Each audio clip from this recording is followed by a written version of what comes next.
안녕하십니까. 3월 18일 화요일 말씀 묵상 함께 시작하겠습니다. 오늘도 주님께서 우리에게 주시는 그 은총을 기억하고 주님을 찬송하고 주님께 기쁨이 되는 하루 보내실 수 있기를 기도합니다. 오늘 본문은 마가복음 10장 23절에서부터 31절까지 말씀이고요. 통독하실 말씀은 사사기 11장, 12장, 13장입니다. 오늘 본문은 어제 본문과 연결해서 내가 무엇을 하여야 영생을 얻으리까? 라는 그 질문에 대한 답이 제시되고 있는 본문입니다. 오늘 본문 통해서 우리의 영적인 위치를 파악하고 우리가 하나님으로부터 은혜를 받기 위해서 어떻게 행동해야 되는 것인가를 한번 생각해 볼 수 있었으면 좋겠습니다. 그럼 먼저 말씀 보시겠습니다. 예수께서 둘러보시고 제자들에게 이르시되 재물이 있는 자는 하나님의 나라에 들어가기가 심히 어렵도다. 제자들이 그 말씀에 놀라는지라. 예수께서 다시 대답하여 이르시되 얘들아, 하나님의 나라에 들어가기가 얼마나 어려운지 낙타가 바늘기로 나가는 것이 부자가 하나님의 나라에 들어가는 것보다 쉬우니라. 제자들이 매우 놀라 서로 말하되 그런즉 누가 구원을 얻을 수 있는가? 하니 예수께서 그들을 보시며 이르시되 사람으로는 할 수 없으되 하나님으로는 그렇지 아니하니 하나님으로서는 다 하실 수 있느니라. 베드로가 여짜와 이르되 보소서, 우리가 모든 것을 버리고 주를 따랐나이다. 내가 진실로 너희에게 이르노니 나와 복음을 위하여 집이나 형제나 자매나 어머니나 아버지나 자식이나 전토를 벌인 자는 현세에 있어 집과 형제와 자매와 어머니와 자식과 전토를 100배나 받되 박해를 겸하여 받고 내세에 영생을 받지 못할 자가 없느니라. 그러나 먼저 된 자로서 나중되고 나중된 자로서 먼저 될 자가 많으니라.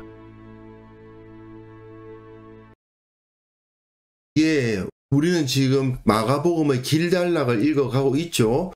예수님께서 하나님의 아들이시다라는 사실이 선포되고 그 하나님의 아들이신 예수님을 따르는 제자는 어떠해야 된다라는 것을 보여주는 본문이라고 할 수 있는데요.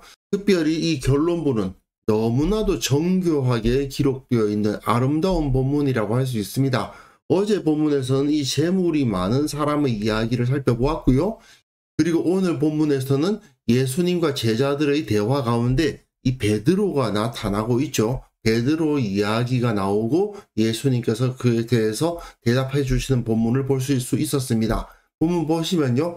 예수님께서 둘러보시고 제자들에게 이르시되 재물이 있는 자는 하나님의 나라에 들어가기가 심히 어렵도다 하시니 제자들이 그 말씀에 놀라는지라. 자, 이게 놀랄만 합니다. 왜냐하면 재물이 있는 자이기 때문이에요. 재물이 있다는 말은 사실은 가졌다는 말입니다. 헬라어로 에코 동사인데요. 돈을 가진 자는 하나님 나라에 들어가기가 심히 어렵다. 너무 어렵다는 말씀이죠. 그러니까 제자들이 그 말씀에 놀라지 않을 수가 없습니다. 왜냐하면 어제 본문에서 그 사람은 재물이 많은 고로 이 말씀으로 인하여 슬픈 기색을 띠고 근심하며 갔는데 많다, 헬라어로 폴라거든요. 많은 재물을 가지고 있다 보니까 예수님의 부르심을 따르지 못하고 돌아갔다 이거죠. 그러면 예수님께서는 재물이 많은 자는 이렇게 표현하셔야 말이 될 것 같은데 그게 아니고 재물을 가진 자는, 재물이 있는 자는 하나님의 나라에 들어가기가 심히 어렵다 이렇게 말씀하시잖아요.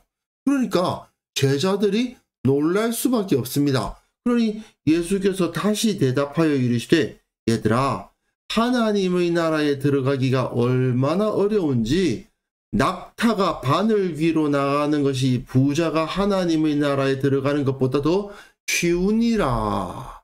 이거는 제자들의 입장에서는 더 당황스러운 이야기 아니겠습니까? 물론 이것의 의미가, 문제는 이거냐죠. 낙타가 바늘 귀로 들어갈 수 있느냐, 이런 질문을 하시는 분들이 있는데 이 당시에 이런 조그마한 쪽문을 바늘 귀라고 불렀는데 낙타가 이 문을 통과하려면 짐을 싣고 들어갈 수는 없죠. 짐을 다 내리고 낙타 지나가고 그리고 짐을 다시 집어넣어야 되는 그러한 해석이 있습니다. 사실 이 말, 그러니까 절대로 불가능하다는 말인지 아니면 이렇게 그 위에 실은 짐을 다 내리기 전에는 들어가지 못한다는 말인지, 이런 성벽의 작은 문을 말하는 것이 바로 바늘 귀다, 그렇게 해석하시는 분들도 있는데, 예수님의 하신 말씀의 의미는 크게 달라지는 게 없어요. 결국 재물을, 돈을 가지고서는, 특히 많이 가지고서는 하나님 나라에 들어갈 수가 없다, 이거 아닙니까? 근데 예수님의 말씀에 의하면 왕, 귀족 정도의, 정말 일반인들은 상상할 수도 없는 정도의 부를 가진 사람이 아니고, 그냥 저 사람 좀 부자네, 저 사람 좀 돈이 있네 싶은 정도의 일반적인 수준의 부자들도 이 말씀에 적용이 되는 것처럼 보인다는 것이 문제죠. 그러니까 제자들로서는 놀라지 않을 수가 없는 겁니다. 아니, 재물 좀 가질 수도 있지, 어쩌다가 좀 부잣집에 태어나서 부자일 수도 있지, 그 사람들이 저렇게 열심히 예수님 믿고 나름대로 선행을 하면서 사는데 그 사람들이 구원을 못 얻는단 말인가, 이런 고민을 하게 되죠. 사실 구약 성경에만 해도 재산이 좀 넉넉한 것, 그건 하나님의 복이라고 말해주는 부분도 많이 있거든요. 그런데 어떻게 예수님은 낙타가 바늘귀로 들어가는 것보다 부자가 하나님 나라로 들어가는 것이 더 어렵다고 말씀하시는가? 이렇게 절대 불가능하다는 말씀인지, 아니면 이렇게 성벽종문을 바늘귀라고 그 당시에 불렀다라는 해석을 통해서 이런데 낙타가 들어가는 것만큼 어렵다, 이렇게 말씀하셨던지 간에 어쨌든 재산을 가지고 하나님 나라로 들어갈 수 없다고 말씀하신다는 것은 똑같거든요. 그러니 제자들은 매우 놀랍니다. 서로 말하되 그런즉 누가 구원을 얻을 수 있는가? 아니, 도대체 그러면 구원을 얻을 수 있는 사람이 누가 있단 말입니까? 이 제자들의 의문은 상당히 합리적인 거예요. 그저 좀 넉넉하게 사는 정도의 사람들도 하나님 나라에 들어갈 수 없단 말인가? 도대체 그럼 하나님의 나라에 누가 들어갈 수 있는가? 이런 질문을 할 수밖에 없잖아요. 게다가 실제로 그 사람이 부자든 아니든 간에 누구나 좀 넉넉하게 살고 싶지 않습니까? 뭐 대단한 재산을 모으는 거 꿈꾸지 않더라도 의식주에 큰 어려움 느끼지 않고 사회생활하기에 어려움 없고 가끔 다른 사람들에게 좀 쓰기도 할 수 있는 정도의 재산, 그거는 다들 갖고 싶어 하는 거 아니에요. 근데 그 정도의 부자도 하나님 나라에 들어갈 수 없는 건가? 이런 의문을 가질 수밖에 없잖아요. 그러면 아무도 못 들어가는 거 아닙니까? 아니, 실제로 가난한 사람들도 그 마음에는 부자가 되고 싶어하는 마음이 없을 수가 없지 않느냐, 이런 질문인 겁니다. 그런데 여기서 예수님은 아주 중요한 대답을 하십니다. 이게 굉장히 중요하죠. 그들을 보시며 이르시되 사람으로는 할 수 없으되, 예, 아무도 구원 못 얻습니다. 사람의 능력으로는 아무도 구원 못 얻는다, 이게 정답인 거죠. 어제 본문에서 그 사람이 내가 무엇을 하여야 영생을 얻을 수 있겠습니까? 라고 질문을 했는데 정답은 못 얻는다, 이게 정답입니다. 네가 뭘 해도 못 얻는다, 이것이 바로 예수님의 정답이었던 것이죠. 그러나 하나님으로는 그렇지 아니하니 하나님으로서는 다 하실 수 있느니라. 내가 부자냐, 가난하냐, 선한 일을 많이 했냐, 적게 했느냐가 내가 하나님의 나라에 들어갈 수 있는 기준이 될 수가 없다. 네가 하나님 나라에 들어갈 수 있는 기준은 오직 하나님께서 들여보내주셔야 된다. 하나님의 은혜를 받지 않으면 하나님의 나라에 들어갈 수 없으며 영생을 얻을 수 없다, 이 말씀인 거죠. 그러니까 부자들이 자기가 가진 것이 많으니까 그 많은 가지고 있는 것을 가지고 하나님 나라에 들어갈 수 있는 티켓을 구매해 볼까, 그런 생각을 하는 자들이 있는데 안 된다, 그 말씀입니다. 네 능력으로는, 네 재산으로는, 네 지위로는 안 된다. 결국은 우리가 영생을 얻는 것은 철저히 하나님의 은혜로 하나님께서 불쌍히 여겨주심으로 인해서 이루어지는 것이다. 이건 이후에 나중에 바디메오의 부르짖음에서 나타납니다. 다윗의 자손 예수여 나를 불쌍히 여기소서. 그런데 여기서 베드로가 나타납니다. 베드로가 여짜와 이르되 보소서 우리가 모든 것을 버리고 주를 따랐나이다. 예수님 우리가 가지고 있는 것을 버리고 주님을 따랐는데요? 이 말을 하고 있는 겁니다. 베드로의 말은 거짓말이 아닙니다. 어제도 이 말씀 함께 보았습니다마는 마가복음 1장에 내가 너희로 사람을 낚는 어부가 되게 하리라 그 말씀을 하시면서 부르시니까 그물 버리고 아버지 버리고 품꾼 버리고 배도 버리고 예수님 따라갔죠. 그러니까 모든 것을 버리고 주님을 따는 거 아닙니까? 그런데 예수님께서 그에 대해서 옳다 그르다 말은 안 하시고 예수님께서 말씀하시되 내가 진실로 너희에게 이르노니 나와 복음을 위하여 집이나 형제나 자매나 어머니나 아버지나 자식이나 전토를 벌인 자는 현세에 있어서 죽기 전에 하나님 나라에 들어가기 전에 집과 형제와 자매와 어머니와 자식과 전토를 100배나 받되 박해를 겸하여 받으리라. 즉 자기가 가지고 있는 것을 버리는 사람은 자기가 버린 것의 100배를 받겠지만 박해를 함께 받는다. 그런데 내세에는 영생을 받지 못할 자가 없다. 여기서 다시 한번 내가 무엇을 하여야 영생을 얻으리까? 라는 질문의 두 번째 답이 나오는 거죠. 첫 번째 답은 인간의 능력으로는 그것을 받을 수가 없고 하나님의 은혜로만 받을 수 있다는 거고, 두 번째 답은 자기가 가지고 있는 것을 버림으로써 하나님의 나라에 들어갈 수 있다는 것이 아니라 그렇게 버리는 사람을 보면 그 사람이 내세에 영생을 받지 못할 리가 없다 그 말씀이죠. 즉 하나님의 은혜를 받아서 영생을 얻을 만한 자는 지금 하나님의 나라를 위해서 집과 형제와 자매와 부모님들을 자식과 전토를 버릴 수 있게 된다 그 말씀입니다. 그리고 실제로 세상에서는 많은 박해와 어려움을 겪을 수도 있지만 사실은 그가 버린 것의 100배를 받을 수 있을 것이다.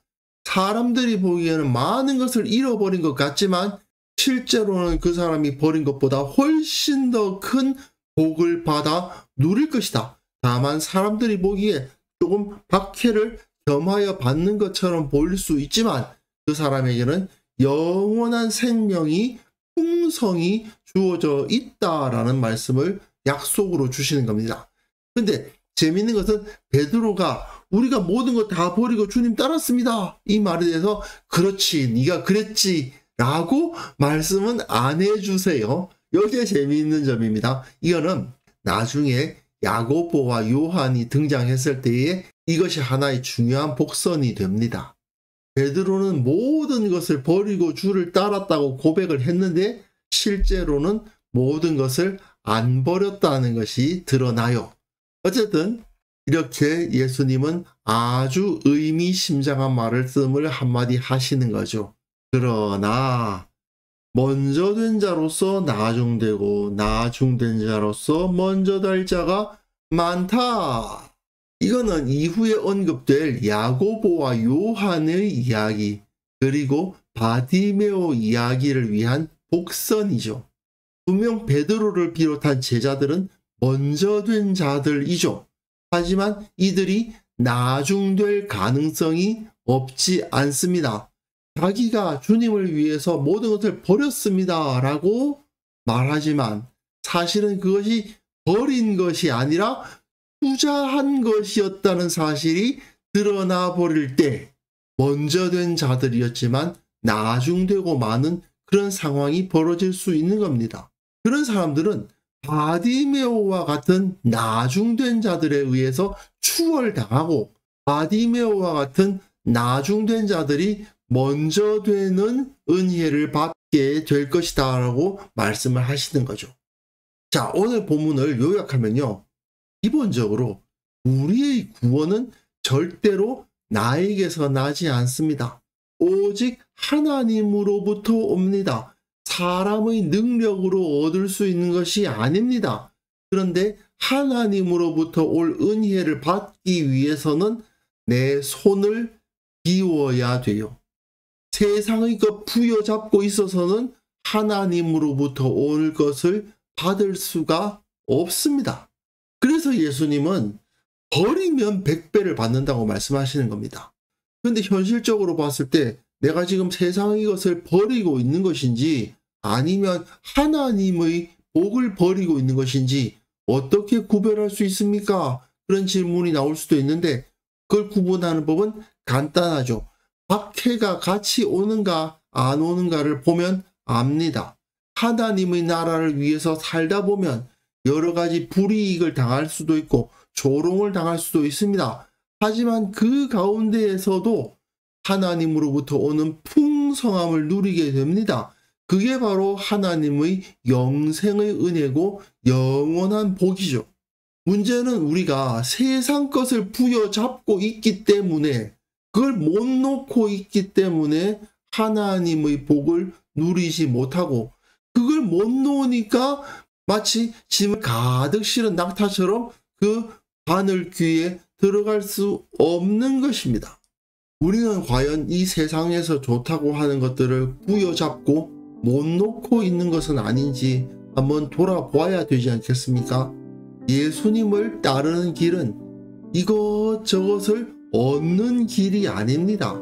오히려 내게 있는 것을 하나씩 하나씩 버리는 길입니다. 그리고 그것을 하나씩 하나씩 버려감으로 말미암아 오히려 더 많은 것을 누릴 수 있는 길이기도 합니다.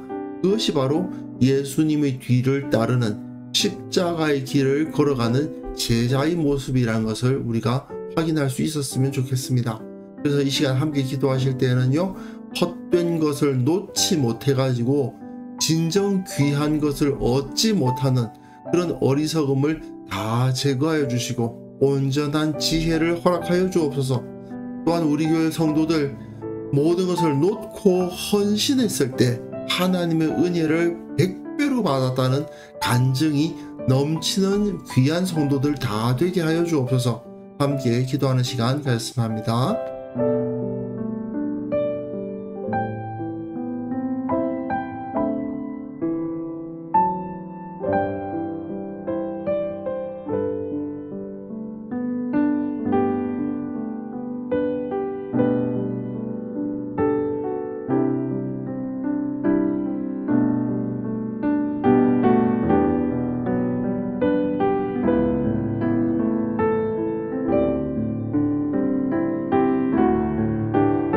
하나님 아버지, 내 손에 세상에 속한 헛된 것을 쥐고 있어서 진정 하나님의 나라에서 오는 귀한 것을 얻지 못하는 어리석은 자가 되지 않도록 참된 지혜를 허락하여 주옵소서. 하나님의 나라에서 오는 그 귀한 것들을 받아 누리고 정말 100배의 복을 누릴 수 있는 참된 예수님의 제자로서 살아가게 하여 주옵소서. 우리 교회 성도들을 주님께서 붙들어 주셔서 하나님 나라를 위해서 헌신하면 하나님의 은혜가 풍성히 임한다는 것을 체험하고 실로 주님께서 그러한 은혜를 주셨다고 간증할 수 있는 그런 성도들 다 될 수 있도록 도와주옵소서. 아버지 하나님, 한국 교회에 그러한 성도들이 가득 차기를 원합니다. 하나님께서 원하시는 바에만 집중하고 오직 제자로서 살아가기를 원하는 사람들로 가득 찬 그러한 살아있는 공동체로 인정받게 하시고 한국 교회가 거짓되고 헛된 세상 것 붙들지 아니하고 오직 하나님의 나라만을 바라보는 자들 되게 하여 주옵소서. 아버지, 오늘 하루 살아가는 그 모든 삶 가운데에서 하나님의 나라를 꿈꾸고 예수님의 뒤를 따르는 자로서 살아갈 수 있기를 원합니다. 세상 논리와 세상 가치관에 붙들려서 헛된 것 버리지 못하는 자 되지 않도록 주께서 우리에게 지혜를 주시고 마음을 넉넉하게 하시고 주님을 바라보게 하시고 주님께서 주시는 그 은혜에 만족하는 하루가 되게 하여 주옵소서. 주님께서 홀로 영광 받아주시기를 원하옵고 예수님의 이름으로 기도합니다. 아멘.